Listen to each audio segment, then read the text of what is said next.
اعوذ باللہ من الشیطان الرجیم بسم اللہ الرحمن الرحیم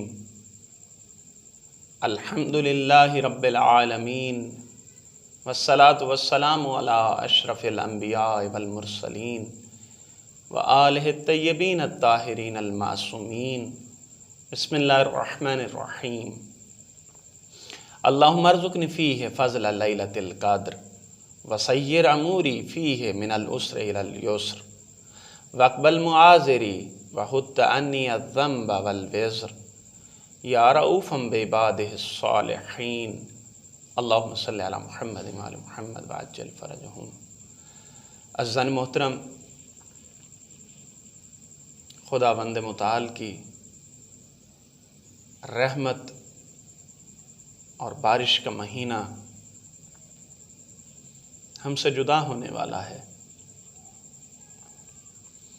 آج 27 ماہ رمضان کی دعا کی شرح کے ساتھ ایک مرتبہ پھر حاضر ہیں، اور روایت کے جملے ہیں کہ جو شخص اس دعا کو پڑھے گا اللہ تعالیٰ جنت میں سونا چاندی زمرد اور لؤلؤ سے 1000 شہر اس کے لیے تعمیر کرا دے گا۔ خدایا، اب تک جتنی بھی ہم نے دعائیں پڑھی ان میں ہر دعا میں یہی تھا کہ خدا بندے کے لیے جنت میں 100 محل تعمیر کروا دے گا، تخت سجا دے گا، حور العین دے دے گا، سبز خیمے لگا دے گا، انہار جاری کر دے گا۔ خدایا، شاید یہ آخری شب قدر ہو، ہم تجھے اس شب قدر کا واسطہ دیتے ہیں۔ ہم تیری عبادت نہ تو جنت کے لالچ میں کرتے ہیں، نہ جہنم کے خوف سے کرتے ہیں۔ خدایا، تو ہمیں کچھ بھی عطا نہ کر، صرف اپنا قرب عطا کر دے۔ تیرا قرب ہی ہمارے لیے جنت ہے، اور تجھ سے دوری ہی ہمارے لیے جہنم ہے۔ خدایا، آج کے دن کے صدقے ہمیں اپنا قرب نصیب فرما دے۔ آئیے اس دعا کے ساتھ ہم دعا کی شرح کی طرف بڑھتے ہیں۔ دعا کا پہلا جملہ کیا ہے؟ اللہم ارزقنی فیہ فضل لیلۃ القدر۔ خدایا، شب قدر کی فضیلت آج کے دن میرے حصے میں قرار دے دے۔ عزیزان محترم، کبھی سمجھیے شب قدر ہے کیا؟ شب قدر بندے اور خدا کے درمیان راز و نیاز کا وسیلہ ہے۔ شب قدر بندے اور خدا کے درمیان رازی نامے کا دوسرا نام ہے۔ عزیزان محترم، جس کے بارے میں خدا قرآن میں کہہ رہا ہے تنزل الملائکۃ والروح فیہ، خدا جس کے اندر ملائکہ کو اور روح القدس کو زمین پر نازل کرتا ہے امر دے کر۔ خدایا، تو نے ملائکہ کو اور روح القدس کو نازل کیا، وہ جو امر دے کر اس امر میں ہمارے لیے امر خیر نازل فرما دے۔ خدایا، ہم تجھے واسطہ دیتے ہیں ماہ صیام کی اور شب قدر کی فضیلت کا، کہ ہمیں اسے درک کرنے کی توفیق عنایت فرما دے۔ بہت سے علماء کرام پورا سال شب زندہ داری کرتے تھے۔ جب پوچھا گیا کہ آپ سارا سال شب زندہ داری کیوں کرتے ہیں، کہا کیونکہ شب قدر معین نہیں، اللہ جانے کون سی شب ایسی ہو کہ جو شب قدر ہو۔ ہم سال بھر اس لیے شب زندہ داری کرتے ہیں کہ ممکن ہے آج کی رات شب قدر کی رات ہو۔ عزیزان محترم، ہم صرف 3 راتوں پر اکتفا کر لیتے ہیں، 19، 21 اور 23، اور دوسرے بھائی 27 پر۔ عزیزان محترم، کیوں ہم ماہ صیام کی ہر رات کو شب قدر نہیں سمجھتے؟ عزیزان محترم، ماہ صیام کی ہر شب تو دور کی بات، ہم سے تو یہ 3 راتیں جاگنا بھی مشکل ہو جاتا ہے۔ خدا ان 3 راتوں کو شاید اس لیے شب قدر کہہ رہا ہے کہ یہ ایک بہانہ ہو کہ میرا بندہ میری طرف آئے. اس کو معین نہ کرنا شاید خدا کی یہ حکمت ہو کہ بندہ رات کو اٹھ کے مجھ کو پکارے اور میں اسے معاف کر دوں. اور آج کل کی ماڈرنائزڈ سوسائٹی میں تو شب قدر بھی فخر و مباحات کی رات بن گئی. شب قدر بھی تفریحات اور منکرات کی رات بن گئی کہ جس رات ملائکہ نازل ہو رہے ہیں. ماڈرن سوسائٹی اس رات کو ایسے اعمال انجام دے رہی ہے کہ ملائکہ گھر میں نازل نہ ہوں بلکہ ملائکہ دور ہو جائیں. عزیزان محترم، خدا تو اس کی ایک ایک رات کو آپ کو عبادت کے لیے پکار رہا ہے. خدا لیلۃ القدر کو 1000 مہینوں سے افضل جان رہا ہے.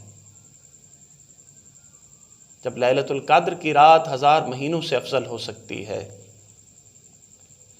تو یوم خندق علی کی ایک ضربت بھی ثقلین کی عبادت پر بھاری ہو سکتی ہے. عزیزان محترم، شب قدر وہ رات ہے کہ جس میں خداوند متعال اپنے بندے کو پکار رہا ہے. بندہ تو میرے پاس آ جا، بندہ تو مجھ سے راز و نیاز کر لے، میں آمادہ ہوں تیرے گناہوں کو معاف کرنے کے لیے.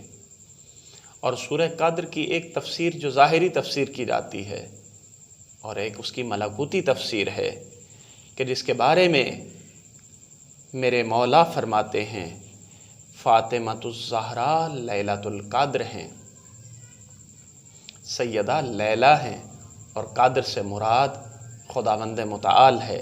امام صادق علیہ السلام فرماتے ہیں اللیلۃ فاطمۃ والقدر اللہ فمن عرف فاطمۃ حق معرفتها فقد ادرکا. لیلہ سے مراد میری دادی فاطمۃ الزہرا ہیں اور قدر سے مراد اللہ ہے. یعنی کیا؟ یعنی خدائی فاطمہ. پس جس نے فاطمہ کو فاطمہ کی معرفت کے ساتھ پہچان لیا تو اس نے لیلۃ القدر کو درک کر لیا.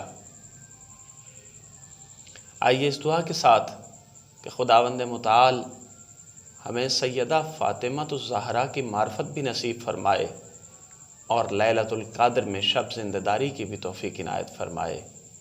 ہم دعا کے اگلے جملے کی طرف بڑھتے ہیں. دعا کا دوسرا جملہ کیا ہے؟ وَسَيِّرْ عَمُورِي فِيهِ مِنَ الْعُسْرِ إِلَى الْيُسْرِ. خدایا میرے امور کو مشکل سے آسانی کی طرف پلٹا دے. خدایا میرے امور کو مشکل سے آسانی کی طرف تبدیل کر دے. اور ہم قرآن کریم میں کیا پڑھتے ہیں؟ إِنَّ مَعَ الْعُسْرِ يُسْرًا. بے شک تکلیف کے ساتھ سہولت بھی ہے. بے شک جہاں تکلیف ہوگی ہر تکلیف کے بعد ایک سہولت بھی ہے. بے شک ہر رات کے بعد ایک دن بھی ہے. بے شک ہر دھوپ کے بعد ایک چھاؤں بھی ہے. بے شک ہر مصیبت کے بعد ایک آسائش بھی ہے. اور بے شک ہر آزمائش کے بعد اس کی پاداش بھی ہے. عزیزان محترم، جب تک کسان محنت نہ کرے، مصیبت کو برداشت نہ کرے، گرمی میں جلتی ہوئی دھوپ میں بیج کو نہ بوئے، زمین کو پانی نہ لگائے، اس کی آبیاری نہ کرے، اس کی جڑی بوٹیوں کو تلف نہ کرے، اس کی صحیح معنوں میں نگہداشت نہ کرے، زمین کو وہ غذائی مواد جس کی اسے ضرورت ہے وہ نہ دے، تو تب تک فصل حاصل نہیں کر سکتا. جب کسان اتنی محنتوں کے بعد ایک فصل کو حاصل کرتا ہے، تاجر 100 مصیبتیں برداشت کرنے کے بعد، 1000 آزمائشیں برداشت کرنے کے بعد سود کو حاصل کرتا ہے، نفع کو حاصل کرتا ہے، تو اسی طرح عبد خدا بھی بارگاہ خداوندی میں جب تک مشکلوں کو برداشت نہ کرے، مصیبتوں کو برداشت نہ کرے، تو خدا کی بارگاہ میں کامیاب و کامران نہیں ہوتا. اگر خدا کی بارگاہ میں کامیابی اور کامرانی حاصل کرنی ہے، خدا کی بارگاہ میں مقامات عالیہ حاصل کرنے ہیں تو پھر انسان کو مشکلیں برداشت کرنا ہوں گی، پھر انسان کو صعوبتیں برداشت کرنا ہوں گی۔ ہم نے کربلا کی تاریخ میں دیکھا کہ حسین نے مشکلیں برداشت کیں، سیدہ زینب نے مشکلیں برداشت کیں، اور جب سیدہ زینب یزید کے دربار میں گئیں تو یزید نے کون سا جملہ کہا تھا؟ کہا دیکھا خدا نے کون سی مصیبتیں تم پر نازل کیں اور ہم بنو امیہ کو کتنی آسائشیں نصیب فرمائیں۔ تو سیدہ زینب کی زبان سے مارکۃ الآراء جملہ نکلا، فرمایا ما رأیت الا جمیلا، جو کچھ بھی ہم پر نازل ہوا، میں نے خدا کی طرف سے ہم پر جو مصیبتیں نازل ہوئیں میں نے اس میں خیر و بھلائی کے سوا کچھ نہیں دیکھا، میں نے جو کچھ بھی دیکھا زیبائی کو دیکھا، زیبائی کے سوا کچھ کو بھی نہ دیکھا۔ اذان محترم، جب سیدہ زینب ان امتحانات سے نکلی تو پھر سیدہ زینب بنی۔ حسین جب ان مصائب و آلام کو برداشت کر چکے تو سید الشہداء بنے۔ عزیزان محترم، ہر وہ بات کہ جو ہمیں آزمائش اور مصیبت نظر آتی ہے، اگر اسے صبر کے ساتھ برداشت کر لیا جائے تو یقیناً خدا کی بارگاہ میں اس کے لیے اجر ہے۔ آئیے اس دعا کے ساتھ کہ خداوند متعال ہمیں اپنی بارگاہ میں صابرین لوگوں میں سے شمار فرمائے، اور ہر وہ چیز جو خدا کی طرف سے نازل ہو رہی ہے، اگر مصیبت ہے تو ہمیں حوصلے کی توفیق عنایت فرمائے، اگر آزمائش ہے تو ہمیں اس آزمائش میں کامیابی و کامرانی نصیب فرمائے۔